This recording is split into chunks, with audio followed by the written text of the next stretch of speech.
This is Chasing the Horizon, a podcast by, for, and about motorcyclists, brought to you by Dunlop Motorcycle Tires and the BMW Motorcycle Owners of America.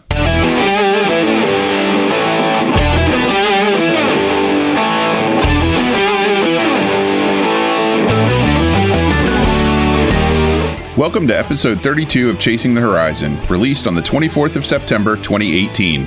I'm your host, Wes Fleming, and coming up is the second part of my discussion with Matt Chambers, the CEO of Curtis Motorcycles.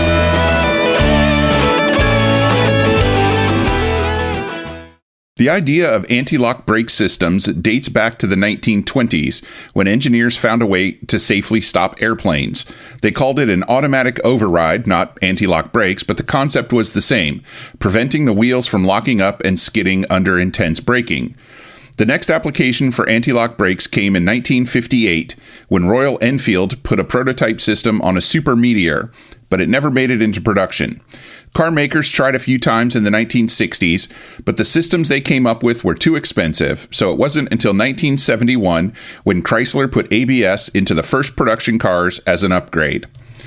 Ford was the first automaker to make ABS standard in one of its cars, which they did in 1985 with the Scorpio, a Europe-only model. Only 3 years later, in 1988, BMW made anti-lock brakes standard on a motorcycle, the K100. Having owned a late 80s K100, I can tell you it was not at all a refined system. Oh, it worked, but it was, let's call it aggressive. BMW's second generation system was better, and now BMW has ABS down cold, with its sixth generation of ABS modules going into their newest motorcycles. Europe made ABS mandatory on all motorcycles over 125 cc's in 2016, which brings me to the point of this little history lesson. In the U.S., there are two government organizations that monitor and regulate vehicle safety. The larger is the National Highway Traffic Safety Administration, or NHTSA, often pronounced NHTSA. It's the regulatory body. The smaller of the two is the National Transportation Safety Board, or NTSB. They advise NHTSA and investigate crashes of things like airplanes, ships, and trains. As to why I'm talking about them right now, they also provide advice for future regulation to NHTSA, and suddenly you're all caught up. The NTSB's investigative board recently voted 5-0, that's a unanimous vote, to recommend to NHTSA that ABS become mandatory on all motorcycles sold in the United States. NTSB Chairman Robert Sumwalt said they based their decision partly on statistics from the Insurance Institute for Highway Safety, which says that mandatory ABS could reduce motorcycle fatalities by 31%. The NTSB says ABS is standard on 8.9% of motorcycles currently sold in the U.S. and optional on another 13.3%. For those of us hampered by poor math skills, which includes me, that means that riders can only get ABS on about 22% of the motorcycles sold in the U.S. From my perspective, there are three reasons why I think NHTSA should accept the NTSB's recommendation. First, anything that reduces motorcycle fatalities by over 30% or more is a great idea. And anti-lock brakes are proven to reduce stopping distances, an important factor in a day and age when it seems as if fewer riders have any kind of formal training under their belts and every car rider is farting around with their cell phone while they drive. Second, ABS has come down so far in cost that while they used to be cost prohibitive to add to even an expensive motorcycle, now the cost has come down so far that they can even go on an inexpensive motorcycle without straining the average rider's bank account. Finally, ABS technology has improved so much that the hardware required has gotten smaller and lighter and is no longer a burden on the motorcycle itself. It simply doesn't require as much engineering work to incorporate ABS into a motorcycle as it used to. I'm working on getting more information on this NTSB development for U.S. riders, and I'll check in with you about it in future episodes. It's time for some Royal Enfield news. Frankly, it's been too long since I had any of that for you. It ties in well with what I was just talking about, coincidentally. Royal Enfield announced that upgrading their Classic 500 with anti-lock brakes will cost 14,860 rupees. Since I know many of you don't buy things with rupees, let me convert that for you with the handy-dandy internet. It says right here that 14,860 rupees is $205.63 as of today. So let's call that a $200 upgrade to get ABS on a Classic 500. If Royal Enfield can add ABS to a motorcycle for $200, there really isn't anything stopping the entire motorcycle industry from adopting ABS as standard on everything they build. However, there's no word on when the ABS upgrade to the Classic 500 will be available in the United States. I think you might have to live under a rock to not know that Honda is bringing the Goldwing back for the 2019 model year after giving it a break from production to redesign the entire bike from stem to stern. If you don't happen to have $32,000 to buy a top-of-the-line, tricked-out Goldwing Tour Airbag DCT, fear not, because last week Honda announced they're updating and upgrading a number of other motorcycles in their 2019 lineup. First off is the Rebel 500, available without ABS for $6,200 or with ABS for just $300 more. While the new orange color makes it look a little like an odd KTM wannabe, and I'm not sure anybody really wants to ride a brown motorcycle, it's the Rebel 300 that caught my attention. You can get one of those in 2 shades of gray or candy orange, and the ABS model costs just $4,800. It's nice to see Honda giving some love to their smaller street bikes. Honda is also updating the VT1300CX, better known to riders as the Fury. The Fury was the first chopper-style motorcycle to sport anti-lock brakes, by the way. And finally, Big Red is bringing back the Shadow Phantom, which is kind of a foot-forward standard rather than a traditional cruiser-style motorcycle, but it's still clearly part of their venerable Shadow line. Like the Fury and the Rebel, the Phantom is available with or without ABS. Normally, Intermot or EICMA, the 2 big motorcycle industry trade shows in Europe, are where manufacturers debut their newest models and display their coolest concept bikes. Not so this year, when Kawasaki is bringing its brand new models to the AIM Expo in Las Vegas for their global debut. 2018 marks Kawasaki's 4th year attending the expo, and Chris Broll, their VP of Marketing at Kawasaki USA, called it an opportunity to engage, excite, and educate a large contingent of riders. So you can expect to see Kawasaki's newest bikes on display indoors and available for some test rides at the outdoors facility as well. Nobody would commit to saying which new bikes will be in Vegas, but I think it's safe to bet that one of them will be the exciting Ninja H2 SX SE, which is probably the closest thing to a rocket ship your average sport touring rider could ever dream of owning. Not waiting for AIM Expo or any other trade show is Indian, who's now put out 2 teaser videos about their flat track inspired FTR 1200 and claiming that it will make its worldwide debut on the 1st of October, just a few days from now. I've only watched the video about 738 times, so believe me when I say Indian isn't giving anything away in the video. Still, you can watch it for yourself. There's a link in the show notes for this episode on the website at chasingthehorizon.us. Last year at EICMA in Milan, Piaggio-owned Moto Guzzi showed off a concept adventure bike that many hoped would become a production model and up the ante on the less than successful Stelvio that Guzzi built from 2007 until the Euro 4 emissions standards killed it off. The Tutti Terreno, or all-terrain V85, looks more off-road oriented than the Stelvio, and certainly the name reflects the converted enduro bikes that ran in the Paris-Dakar Rally in the 1980s.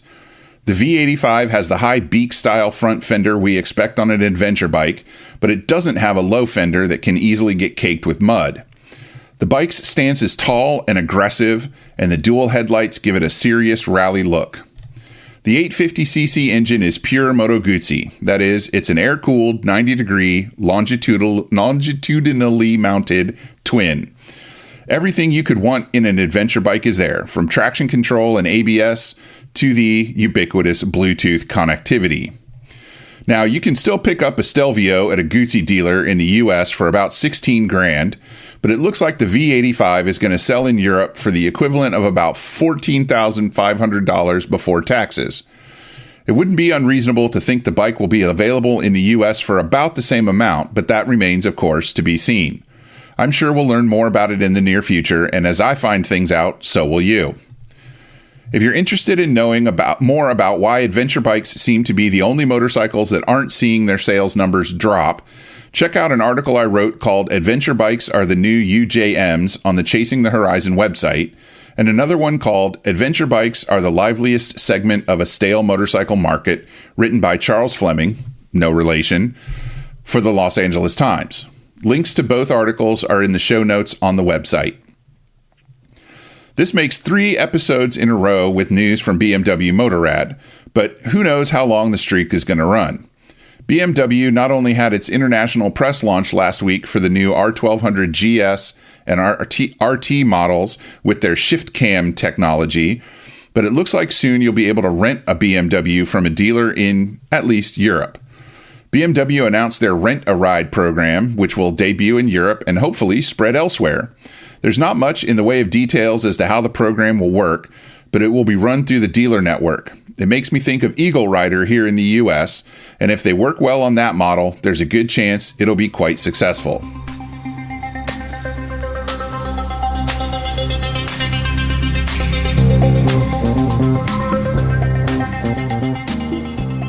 The BMW Motorcycle Owners of America partner with dozens of companies to offer discounted goods and services to MOA members.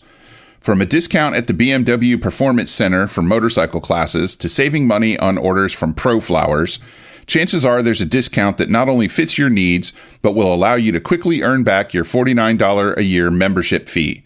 For more information, check out the website at bmwmoa.org and click on Membership in the menu bar.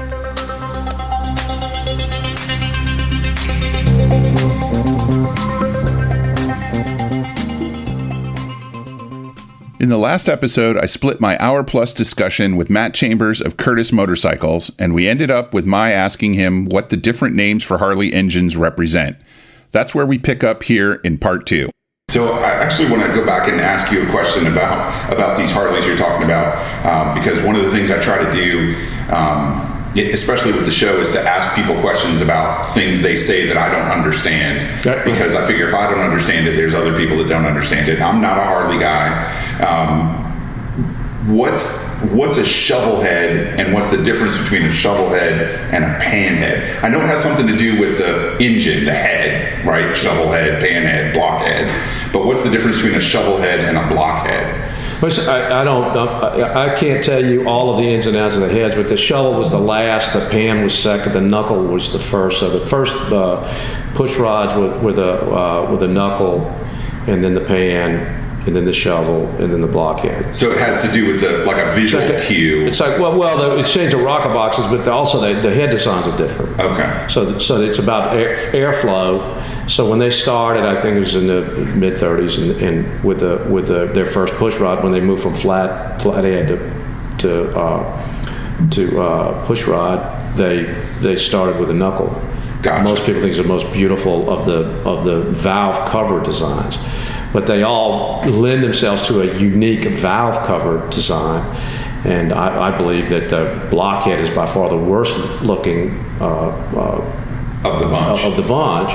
But I don't. But my argument is that that wasn't really what everyone was hung up on. It was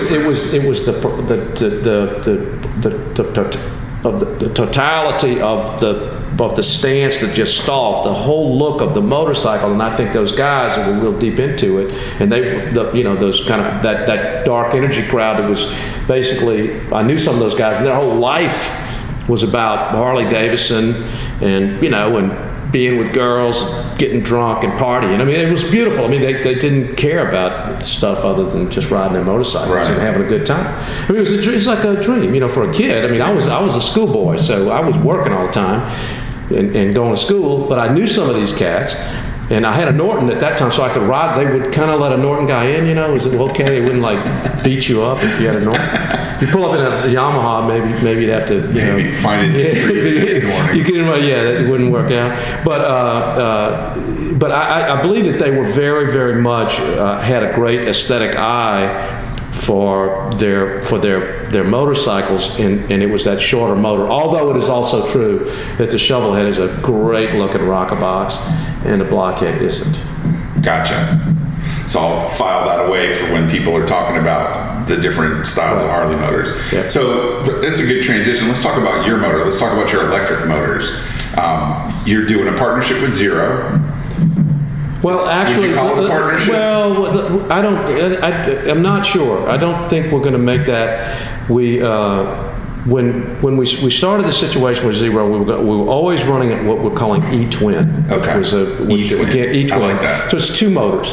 So the motor that you see in the Zeus is two motors on a common shaft. Okay. And they couldn't offer us the motors on a common shaft, their motor. So we were going to run two sprockets. And at first, okay, we'll run the two sprockets. Well, as we got into it and we really unpacked everything with Curtis design, and what's a Curtis, and what would Glenn do, the whole kind of brand inspiration for the design-driven Curtis Motorcycle Company. And what we landed on was that Curtis, Confederate had been a very avant-garde, primitive form of minimalism. Primitivism was very much a cornerstone of Confederate. Curtis would be organic, pure, simple minimalism. Okay. And not wanting to be avant-garde, not wanting to necessarily break any new aesthetic ground. Just let the technology breathe through the proportion, the proper design proportion. So there's nothing organic, pure, simple, and minimal about running two drives to a rear wheel. You have all sorts of problems with sproters and brakes, that you can imagine that, and getting the chains to adjust and everything else. So we queued them up to say, okay, we're gonna get the motor with a common shaft from this group that we're using. It's almost an identical motor, but it's got a common shaft. Two motors on one shaft. This also gives us certain technological capabilities, because down the line we're looking to do smaller motors and larger motors, and as you get to like 80 miles an hour, you can click to that small motor, so you use less power, so you'll get more range. So there are many things that this is good that makes this a wise technological choice. And they said, okay, that's fine. And then we ordered the first three prototypes. And then at the end, they kind of got cold feet, and they were like, we really feel that we don't want to mix and match our technology. Okay. And I understood that. So, okay, I see that. So, but they did help us a lot. So we've got got pretty far down the road on the controllers, and right now we're looking at the battery, what's going to be our battery choice. So we're not sure, it's likely not going to be a Zero battery, and we're not sure what that battery is going to be right now. So we're looking, actually it's as you said, it may be premature, but it actually is not a bad time. Where a few years ago it would have been premature, it may be that we're right. We've timed this very cautiously, and we feel that the time is not bad. That this morning they Porsche's like, stop sending us money. Everybody wants that car, and there's still 420, 30,000 orders on that Model 3, and I would imagine that Harley Davidson will do very well on their electric motorcycle. So you've got some real play out there. And people, we've had a lot of people throwing money at the Zeus. Yeah. And we're not taking it. We said, no, you'll have to just wait. Just tap it down. We're not ready to take orders yet, but because we're looking at something like spring 2020 to start actually making production versions of the motorcycle. So what's that kind of prototype cycle from, sitting in a bar sketching something on a napkin or coming up with that idea to spring 2020? Now we're in production. Now this is the most entertaining part of the thing. At least for me personally. Because it's been a 7-year journey, but it's had its peaks and valleys. First of all, I love the Confederate brand of motorcycles, so I dedicated my life to that. I think that Confederate, for me, the American motorcycle experience is about being a rebel, and I'm very steeped in this whole Camus The rebel is a man who loves humanity and yearns to see it in a better way. Live life so free that your very existence is an act of rebellion. And then you blend this in with the whole fighter nomenclature, the way where that fight came from, which is the toughest fight you will ever fight and must keep fighting, is the fight to be nobody but yourself in a world trying to make you anybody but yourself. And so you kind of scramble all these eggs and you come out with this amazing omelet, and that is that if you want to be free, you got to be a rebel first. Right. So you can talk about motorcycles are about freedom, or American motorcycles are, but you ain't going to get there unless you can empty your cup and listen and take in the data and make an independent analysis based upon the resolute truth inside of you. In other words, like, who is Wes? If you can't get in touch with Wes, you ain't free. And you don't, and your whole life, it might as well never have been lived. And I believe motorcycling at its root is about the pursuit of that rebel theory. So at some level, Confederate was this think tank where you sat around all the time trying to imbue rebel energy into the motorcycle. So what's not to love about that? Yeah. So the journey was very tough, because some people have made the assumption that the decision to move to Curtis had something to do with something other than what it really was. It had nothing to do with anything external. There were no external forces that were affecting my decision at all. It was just the brand, the Confederate. The other thing about Confederate that I had codified early on is that this form of pursuit of rebellion is about primitivism, and the direction we were going in with the new energy we were choosing to, and the new power that we were choosing to embrace, is extremely refined. So it's different. And it also is highly technical. And Confederate was never trying to be a technical.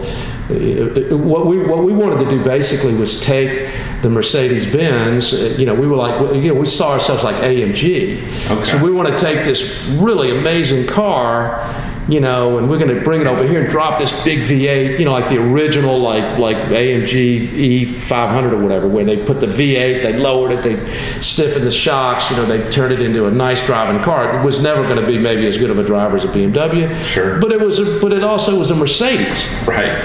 So it had those Mercedes qualities that BMW is never going to have. So we wanted the Harley qualities, but with the Confederate power and the Confederate robust chassis and the slightly better geometry and the really state-of-the-art suspension, wheels, brakes, etc. So it was a whole different business model. So it took a long time. We played in the electric sandbox, and we have done so many takeoffs on the Curtis Electric. So we have a plethora of high level design studies. So everything that we've got now, is a result of really about 7 years of time and research and development invested into it. And it really all came together, I guess, when I hired Jordan. He's not here today, but as our young designer who I really have a great relationship with, we just almost can complete each other's sentences. And we just hit the mother lode as we started working toward, taking everything we had when he got here, and we've been and refining that design energy. And what we've created is something that's it's not just what you look at. It's an architecture that when we complete and when we begin production, you'll be able to go into what we're calling Dreammaker, and you'll be able to create a motorcycle that'll be pretty much exactly the motorcycle that you almost like that you dream of owning in terms of gestalt and shape and scale. Like you're a bigger guy. We'll be able to accommodate a larger core, taller, shorter, seat height, slightly different geometric configurations, length of swing arms. So we'll be able to get the bike to where you would say that's the perfect size for me, whereas your size may be a slightly smaller bike. For me, I would be my bike. For me to look what I would consider to be perfect on the motorcycle, I would have a smaller bike than you would have. Right. So this is something that's never been done before. And I mean, the billet part in the middle, you could expand the whole core of that. Like this is a 58-inch wheelbase, but we could make a Zeus with a 66, 67-inch wheelbase. We could take the whole motor and just pull the whole thing back, and if you wanted it a little taller, we could make it slightly taller. So from a logistical standpoint, how do you manage the parts supply on something like that? Well, we're going to only do pre-sale. We're only going to do made to measure. So it's not the way we're going to manage it is you're going to say 6 months to a year, let's say, between when you're going to get your bike. Right. You're going to you're going to configure bikes, hopefully. First of all, let me circle back and say that some of this logic comes from the fact that I don't know exactly why I decided to found Confederate for sure, but I believe what I wanted to do was to form a bond between a client and his motorcycle that would be more akin to a marriage, as opposed to just flitting around dating various girls. Right. And then waking up one day and you're like 60 years old and you're like, well, nobody loves me and I don't really love anybody.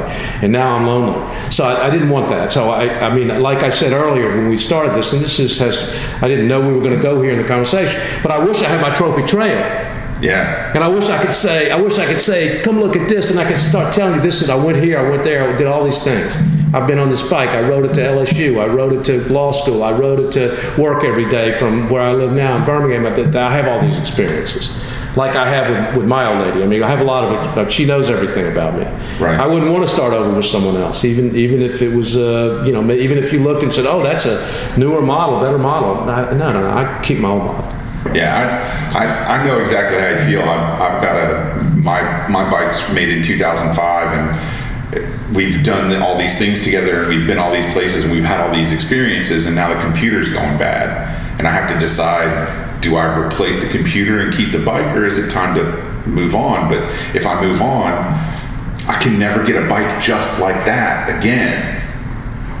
So what it kind of sounds to me like you're setting your customers up, your clients, to get a bike that they'll never have to worry about getting another one just like that again, because that's the perfect bike. Yeah, and of course, the battery, probably every 5 years we'll just send someone to your house and they'll throw away those batteries that are horrible now that were great 5 years ago. Yeah. Put the new battery in. The controller, I mean, the new higher form of technology lends itself to this. So the controlling mechanisms it will likely wear not at all. Mm-hmm. So it isn't likely that those things are going to cause problems, the electric motor, because if the mechanical complexity is so diminished compared to what we've all been doing with these gas and motorcycles. I mean, it's just very, very, very many less moving parts. So it's only the battery that you would have a problem with. So assuming that you choose from the billet format, then those parts will be made to last literally for generations and generations. And I would hope that you would be like, why would I ever change it? Why would I ever want to replace this? I would just take the battery out and put another battery in. Yeah, and with the kind of battery technology, by the time the performance of the battery starts to degrade, new battery technology has improved to the point where you're better off swapping the battery. The safe number, it's not as much as with the computers, but it's about 10% a year is what it's like the conservative number. So if you got the product and it would do 130 miles and then you go 10% a year, so you 200 in 5 years and then 280, and eventually I'm sure we'll get to a point where you will be able to do touring just like on your electric bike, just like we can do on our BMWs. Yeah.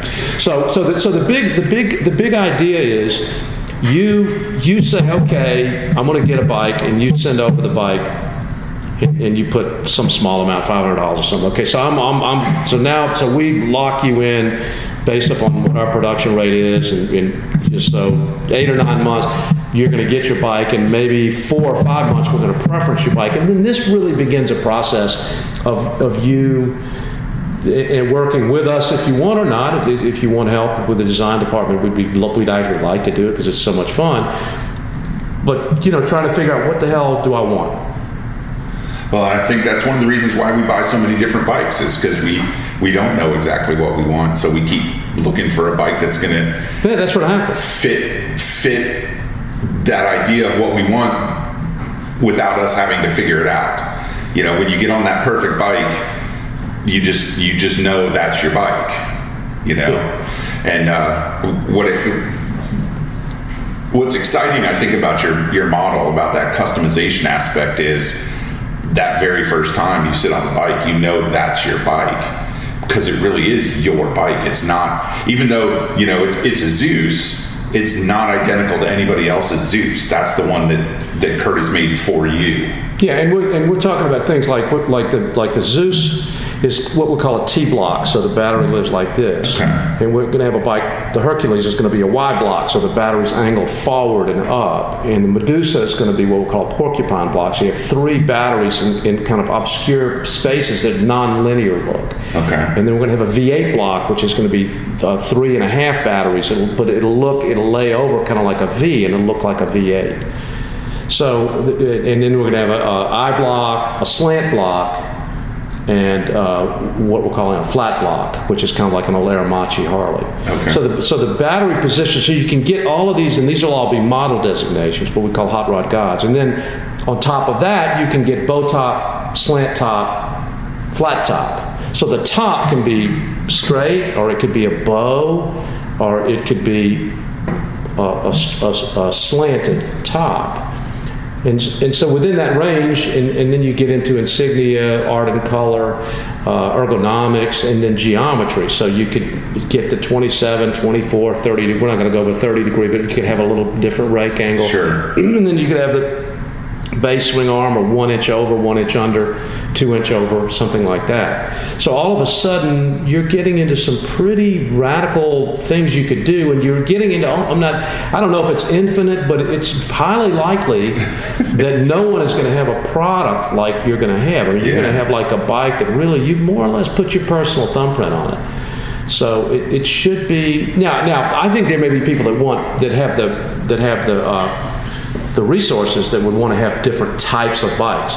Okay. Because some of these bikes are going to be lighter weight and lend themselves to different kinds of things, and some will be heavier. Obviously, the V8 blocks will be a big, kind of probably about a 600-pound motorcycle, and a Zeus is about 500. But for the average sort of a person like myself, I think if I put myself on the other side of the equation, then what I'm really looking at, I believe, is I gotta make a choice. Like I got Pam, all right, so I chose Pam. I gotta make a choice. I'm gonna make it, and then I'm gonna live with it. I'm gonna have to live with my decision. Right. And I'm gonna live with it forever. That's what I'm hoping to be able to provide, is something where the guy says, I'm gonna get this, I'm gonna leave it to my grandkid. I leave it to my favorite grandson's going to get this bike, and I got it when I was like 42 or something, and I'm going to keep it till I die, and then I'm going to earmark that, and it's going to be my main thing. It's going to be like the thing in my life. Everyone's going to know what, Grandpa, what was your favorite thing? Well, you know what? That's my Zeus, man. I love that. I love that bike. I had all these experiences, and then it'll actually go up in value, not so much in the sense of you would think of as like some capitalist who's getting higher valuations on the things that he bought, like I bought a painting and it went up in value. No, it's like I have, a picture like that picture, which I got right after I graduated from law school, and that picture's been in every office I've ever been in since I started practicing law. So that means something to me. I don't know what it's worth, probably nothing, but it doesn't matter. It's not for sale. Right. It'll never be sold. The Zeus will never be for sale. But in the realm of the Chambers clan, that Zeus is a serious thing. Right. It means something. It has value that one might say is, within that realm, priceless. Exactly. So that would be the dream. The dream would be you're making priceless things for people. That would be the best thing in the world, I think, for anybody to be a part of, right? I mean, so that's that's my personal dream, and I think shared by the folks that are working here. Yeah. Well, how do you? I'm curious about because you guys make each motorcycle by hand. You have in your shop right here. You build those motorcycles one at a time. How do you incorporate the clients into your lifestyle? I mean, it feels like, with even if you're making 100 bikes a year, you're still capable of keeping track of everybody. So how do you kind of keep everybody involved, keep that family together? Well, I think we're going to grow. So we're going to get bigger, and it's going to be it's going to be something where we're going to. It's Curtis. So Curtis is an innovation company, and Glenn Curtis was definitely the greatest innovator to ever found a motorcycle company. I don't think anyone would say that isn't correct. So, as the greatest technologist and innovator in motorcycle history, who most experts would say really had more to do with modern day flight than anybody. Most of his energy went to modern day flight, but he also ran 136 miles an hour. I think it was like 1906. I mean, that's crazy. The coolest guy ever. Yeah. So we're going to be looking at highly technical ways to communicate with our clients. I mean, I believe that if you imagine, say Enzo Ferrari, only he were in the position that Curtis is in, then I believe that Enzo Ferrari could begin to set things up in a way where that he would be communicating forever, maybe as a hologram or something. He would communicate with everyone that ever had a Ferrari. He would come into their living room and he would speak to them. So I believe we can stay very, very close with the technologies that exist. I mean, one of the things with Dreammaker that we're looking at is we want it to be almost like a video game. So we could all go in and build our bikes, and then we would like post it to some shareable space, and it would then go out to be voted on, and people would give opinions, and certainly all of your friends, you would hook up with everyone that in your family, your son, daughter, your brothers, and all your best friends and everything. So what do you think? And then they would vote. We'll probably have something where once a year there'll be a bike of the year, and that bike will be built and given to the person that wins the top built, configured motorcycle. And that'll be like, that won't be us voting. That'll be the body of people, the body of people that go in and play with the Dreammaker. Yeah. Do you have people because one of the things I noticed about your facility as I came in is, not only are you just on a street in Birmingham, Alabama, you're just down here on a regular street. There's other businesses all up and down. It's not a particularly industrialized area. It's just like a normal business district. But your door is propped wide open. Curtis signed in the door. All you have to do is drive down the street and know what Curtis is, and you can see him right there. You have people just drop by. Yeah, we get some that drop by, but not too many. I mean, we've never promoted much on a local level. We're still in the early phases. Curtis will do more promotion. We are going to open a flagship store in West Hollywood, so that's going to be our big move. That'll be exciting. And that's going to be an exciting move. And do you have I understand if you don't really, but do you have any kind of timeline for that? Is that 5 years, 10 years down? No. That's our goal is to have that store open on Father's Day next year. So we want 2019. So we have 4 additional motorcycles that are commissioned to be built for the LA Auto Show. Okay. Then we have 6 that'll be built for the Quail event next year. Gotcha. And that'll cover the full range. So there'll be a physical motorcycle for every one of the bikes that'll be on the configuration. Well, that's exciting. Yeah. Oh, that's the most fun part, is the building the prototype. Yeah. Are you going to stay here, or are you going to go to Hollywood? I'm going to stay around here, I believe. But we've got the Hollywood store will be it'll really be it'll be kind of a Curtis space. It'll have everything that would go along with Curtis, the jacket and the helmet and all these things. And the idea of that would be the franchise. So if we've got a guy earmarked for Tokyo, and I'm almost sure he's going to do a franchise. So, but the way we'll introduce him to what he needs to do will be through the store that we create. So This is really just giving us the opportunity to keep the spirit of this pure minimalism and the cleanliness of it, and the way we want our client to. We're thinking of having like a mod and a rocker kind of version of everything. So kind of playing off of that. So one's a little more classic, and one's maybe a little more of the moment. But it'll all be very, very clean and simple and kind of organic. The look, the jacket that we would want you to have, and the helmet and everything. I mean, obviously, it's not like we would discourage anyone from getting anything else. And we're not talking about branding anything. We're talking about just the design, the style of the way that we would like, the leather jacket and the bag and the boot and everything that goes with this new riding experience. So I'm curious about one thing, and then I'll let you get on with running your business. Yes, sir. You've mentioned New Orleans, Baton Rouge several times, so I'm guessing you grew up in New Orleans or that area. Yes. I know New Orleans and Baton Rouge are not right next to each other in the same state, but they're not right down the road. How'd you end up in Birmingham? Well, we were our shop was on the 800 block of Carondelet in New Orleans when Katrina hit. So Katrina hit. It was interesting because we had this 150-year-old warehouse, and they had cut out the reciprocating wall to put a pool. They built these really beautiful condominiums right next to our old factory warehouse. And when the storm hit, it just kind of gently came in, if you can imagine where that pool was, and the wind just kind of came down from the roof, and it just gently pushed against our wall, which no longer had the reciprocal wall, which would stop any wind from pushing against it. And it didn't take a lot of wind. I mean, you could be the wolf with emphysema to blow that wall down, blow a few bricks, and then that real heavy roof comes down. So after Katrina, we were really unlucky because we lost everything. We were well over $1 million. I mean, it just came down. Our insurance company went bankrupt. It was a disaster. Got no FEMA money. It was terrible. So we were like homeless for quite a while. That shut us down for about 9 months before we built another motorcycle. Wow. And during that period, I looked all over the place. I had this idea: where is the place that will make the bikes better? I kept thinking, I got to turn this into something positive.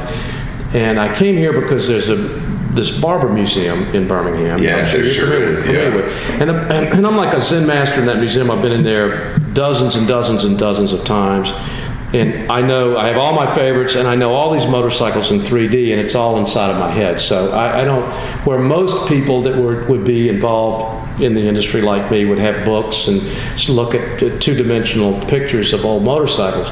I'm actually a guy walking around with it in my head the way they actually look in that museum.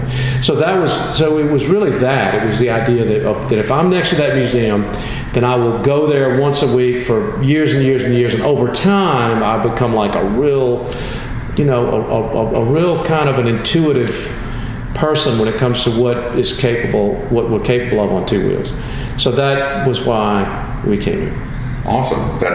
Well, I mean, it's terrible that you lost the old space so traumatically, but it's really inspiring that you didn't give up and you put some thought into it and you found a new place that might suit you even better than the old space did. No, it does. And here's there's Mercedes and is this way, and Honda and Toyota. So there's a lot of manufacturing moxie that, Louisiana, which is my home, and I love it, but Louisiana is predominantly an oil and gas economy, and this is a manufacturing economy. Yeah, it's a big difference. It's a big difference. Yeah. Well, Matt, thank you very much for taking the time to be on the show. I really appreciate it. It's good to meet you. My pleasure, Wes. Thank you. Thank you.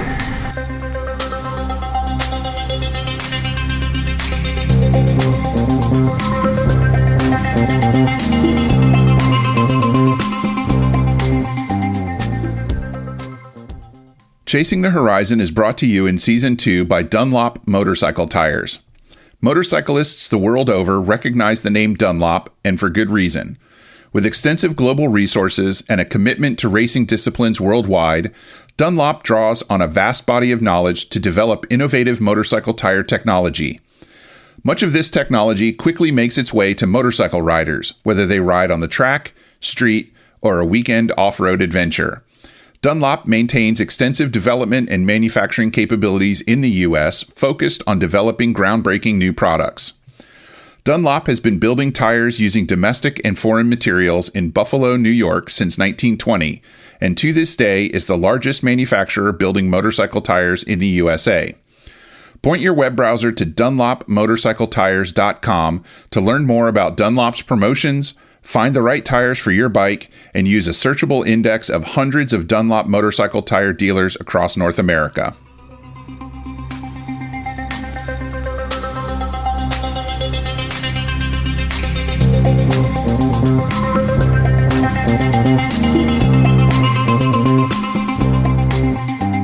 Please take some time to engage with us on the internet. Chasing the Horizon is on Facebook, Twitter, and Instagram. And of course, you can visit the website at chasingthehorizon.us for show notes and links for all the sponsors, news items, and guests. There's a mailing list with exclusive content and giveaways open only to subscribers. You can sign up at tinyletter.com/chasingthehorizon. Thank you for coming back for the 32nd episode of Chasing the Horizon. Episode 33 will feature a discussion about riding in Cuba with journalist Christopher Baker and will be out on October 1st. Thanks for listening. We'll see you out there somewhere on the road or off it. Ride safe.